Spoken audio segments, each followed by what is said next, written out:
I think it's done. Woo!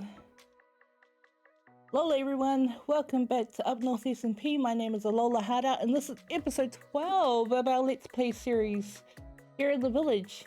Now we ended last week with our exterior build in the village and I said I'd come back this week and start on interiors, and this is the first interior I've been working on. So the Redstone Tower is now done, I'm calling it.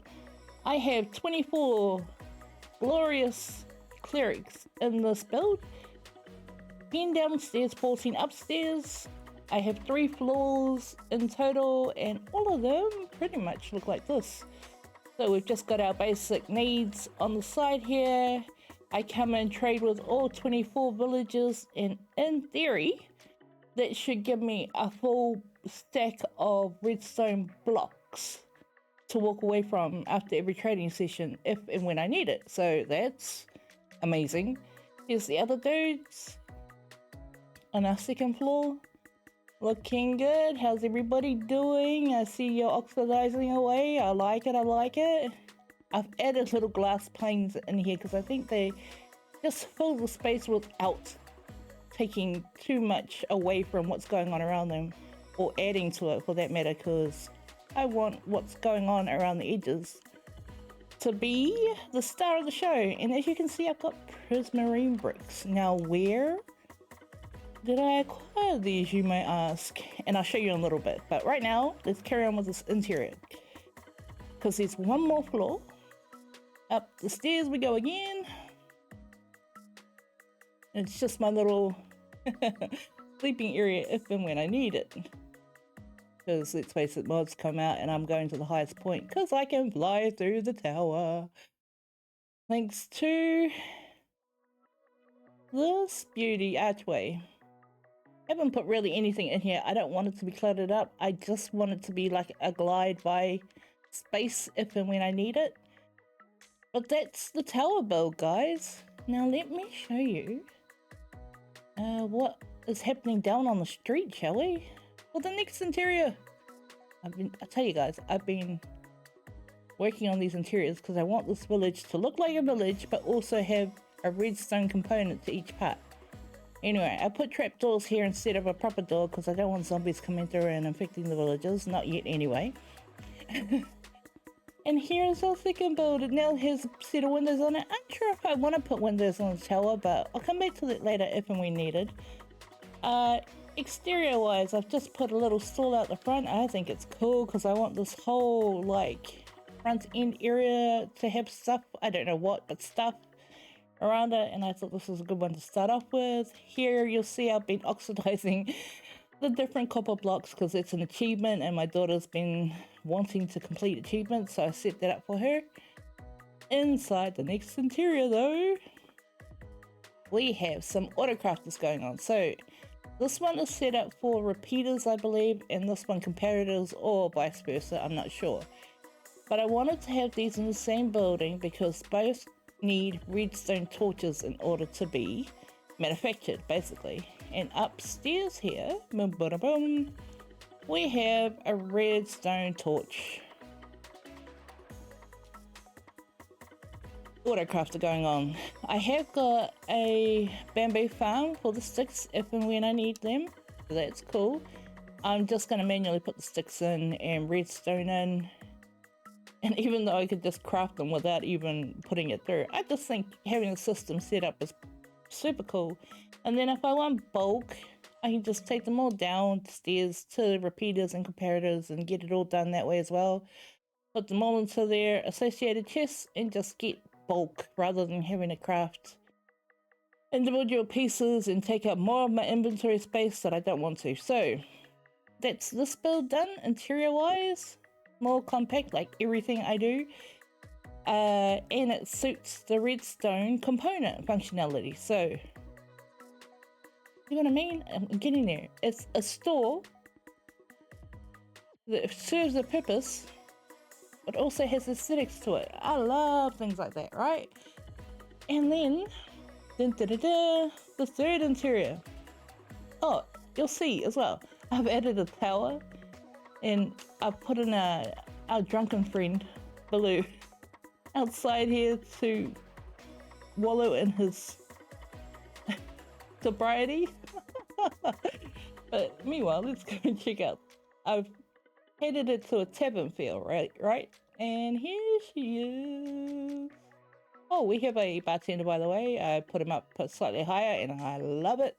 I put the extra potion brewers in the back, so if I want to make any other potions, other than the infestation going on next door, I can make them here. And this dude's man-made, so even if I hit him, he won't attack me, because I am not putting up with a golem that's going to attack me all day, every day, and I'm going to hit him eventually, right? So, whatever other potions I need, I will be brewing them in here. And look at the posters, guys. Like, the paintings in the game now are way better than what they've ever been, obviously.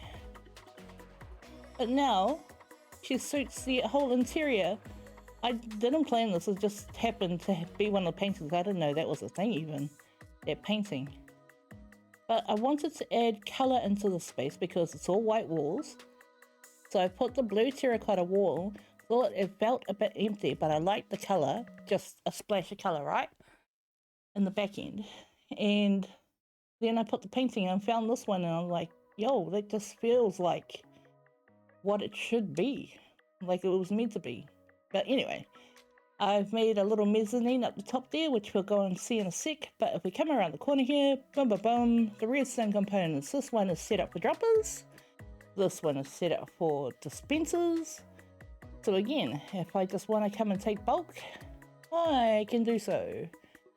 Because I need all the redstone stuff, but I hate having to waste time making the redstone stuff. And then, again, oh, we've got a stairwell going upstairs to the second floor. Boom, bada, boom.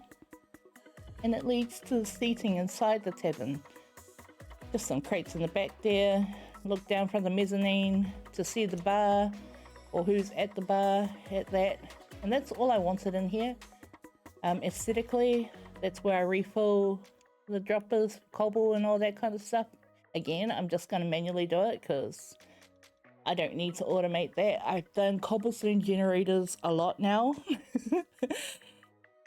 And if I can't source cobblestone by now, I'm not playing the game right? But anyway, come down the corridor. I've just made a wall of storage, basically, just so if I need to dump extra potion bits in here, I can do so. I'm not doing that, guys. I'm totally organized, but the option's there, right? I like seeing the redstone, like I've said before, so I've just added grates and trapdoors, copper, because I like the complementing color going on with these, and it's the only thing you can put in space without me losing my mind over it. So it's that. And then check this out. We've got a courtyard out, and a friend out the back. Hey dude, you look a bit worse for wears. I'll get you an ironing gun, how about that? And I've created, oh no, don't rain game. Come on. I've created a courtyard where no one's going to sit now, it's raining. But an exterior seating area. And you see the little helmets and the armor stands? They're a nightmare to get in, but aesthetically, they look super cute. And they don't take up as much space as what you use for chairs either. And I can dye them, so if I wanted to have different colored seating, I could. I'm fine with brown for now, but you know. It could be that I get bored and just want to add some color. I don't know yet. But courtyard is done. I just think it gives a splash of difference rather than everything being inside the builds. And then I plan to bring it onto the street, not the courtyard, but just the feel of it. So that we have a whole street lineup of merchants or whatever's going on the street. So it all feels cohesive, but still serving that functional purpose of the redstone, right? I made the first attempt of a custom tree in the area, so it's just oak tree. I want to put jungle trees in front of it. I'm unsure if I want them to be tall ones, short ones yet. But when I do that eventually, and I will do that, this will be where they're situated, a couple of them. If anyone's wondering, I've got torches in the area and they just indicate chunks. So I've lined up the chunks so that majority of the things are chunk aligned. So I don't have to deal with redstone breaking. I missed it because I haven't got chunk alignment going on. So they stay in there until I've decided to replace it with something identifiable but suits the aesthetic of the area. So for now, it's torches, so that's cool. See what I mean? Come up here towards the tower to go to sleep. That way I don't have to deal with the mobs in the morning either. Ah, so cool. Yeah, so that's all I've got in terms of interiors right now. I've still got to do the fishing hut, the interior of that, and I want to add more to the dock of it, as well as Gaston's dock. Just prettify it a bit more because it needs to be done. Oh, I forgot the Redstone Tower. I moved that from the center point because it was too close to this tower. And I've made it a bit thinner as well because I thought it was just a bit too bulky for what I needed. So that's moved. That's cool. I'll probably move it again. I don't know. But now I have this empty space in the center here. So I need to figure out what to put in that. Prettify Gaston's dock. And finish the interior for the fishing hut. So we put our axolotl boys in the water, right? We go to attack one of the drowns, and in theory the axolotl should start going after it as well.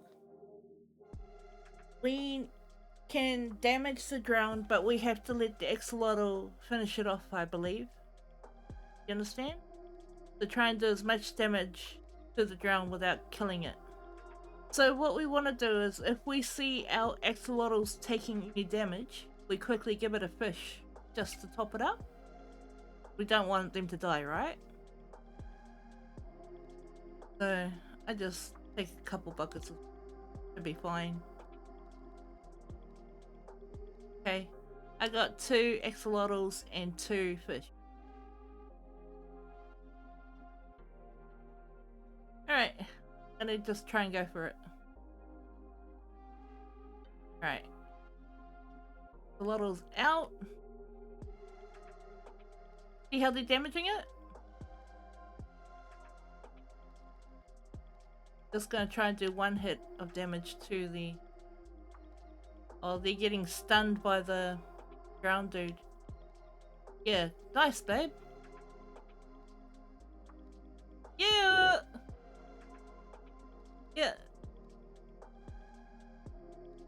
Just want to hit the drown once with our thing. They're stunned at the moment. Oh yeah. I need to go up and breathe. Can you keep an eye on them?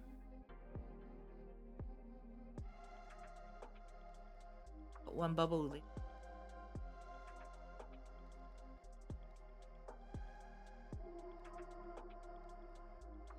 Dude, I will... Yeah.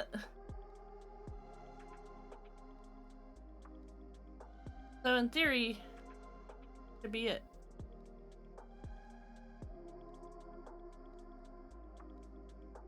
I feed them. Okay.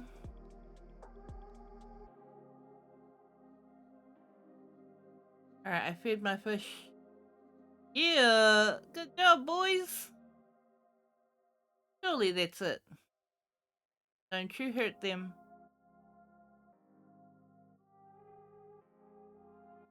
Oh, that's so cool. Give me over trident. Dang it.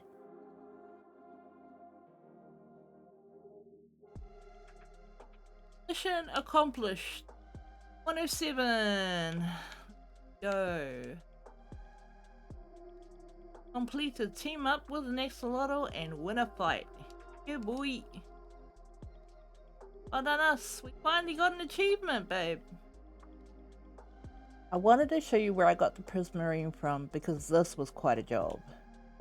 Down below, we have an ocean monument that I've turned into a prismarine farm, or a guardian farm, and I am collecting all the goodies up top here. So here we go, our shards coming in. We've got so many raw fish, I could tame all the cats in the world, basically.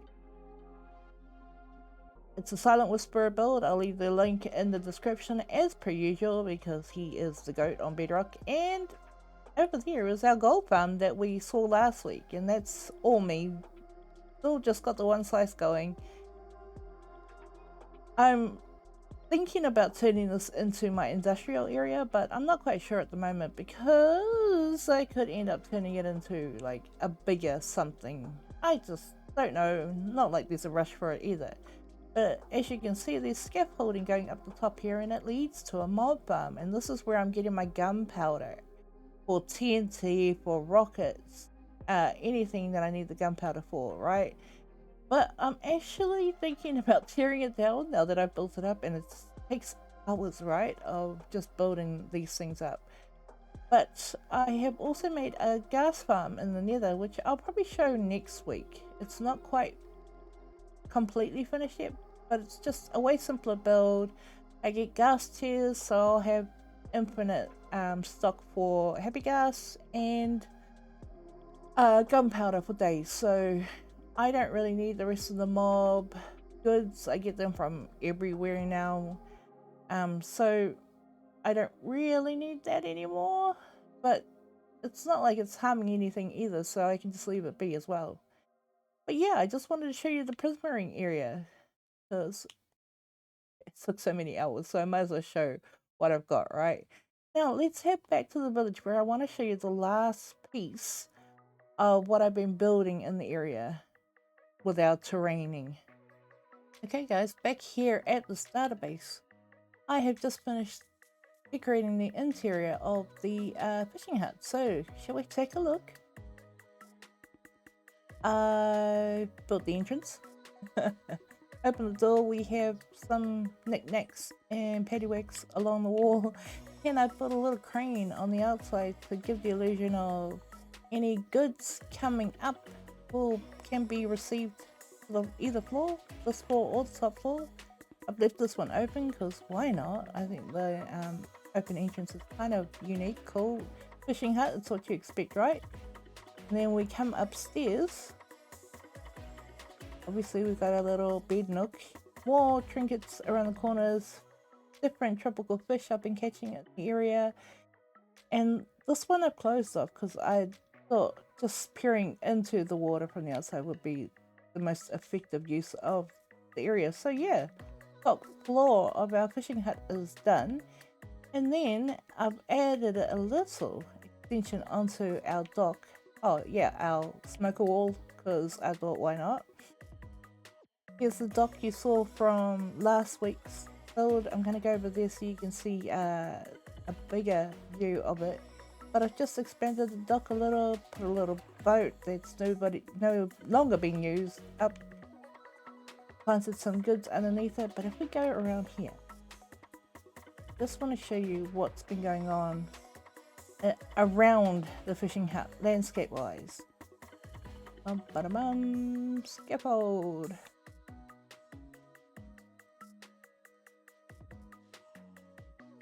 As you can see, I've added some trees onto the front end of the village just to cut that stark grey build tower. Even though I like the tower, it takes a lot of the harsh tone away. The tree line breaks that. We got Poe sitting prettily in front of it, and the fishing hut now has a more unique style to it, like it wasn't unique already. And then I've built some lampposts around the area now, all up. They're about the same style, but some different heights, some without all the bracketing around it. Just the street sign, we have a nimbus floating in the middle there, connected to one of them. And then I thought, since we have this redstone generator and it's basically being funneled throughout the area, underneath and affecting every build around it, why not have it affecting the wildlife as well? So I've started with this central garden zone so you can see what I'm trying to explain, including the water. So basically, oh, creeper, okay, random. Basically the redstone is affecting the plantation in the area too. So much so that they're all turning red, especially the closer you get to the redstone generator, right? So we have red rose bushes, the water's turning red and has some weird fumes coming out of it. There's a few of these rock pools forming in the area, and I've put fences underneath the carpet so we can just walk up to see all the rock pools happening in the area.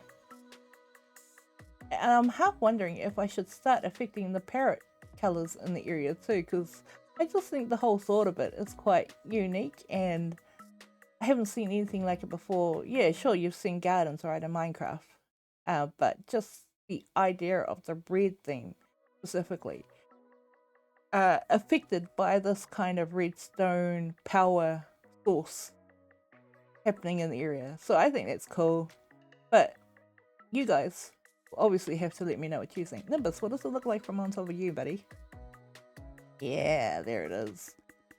So I've started with this point here, and I want to eventually start taking the red outwards, even along the street line, because over there with a little patch of red in it as well will be super cool, I think. And it'll just finish up the village terrain quite nicely, I believe. But for now, guys, I think that's going to do us for this week. So much terraforming going on, so many interiors done. I'm really happy. I actually think this might be the last episode from the village area and we need to move on. I've got a couple of ideas that I think are gonna meld really well with the series, so I want to move on to those. But in the meantime, I hope you all have enjoyed the episode as much as I've enjoyed bringing it to you. I will see you on the next one, and I am out. Bye!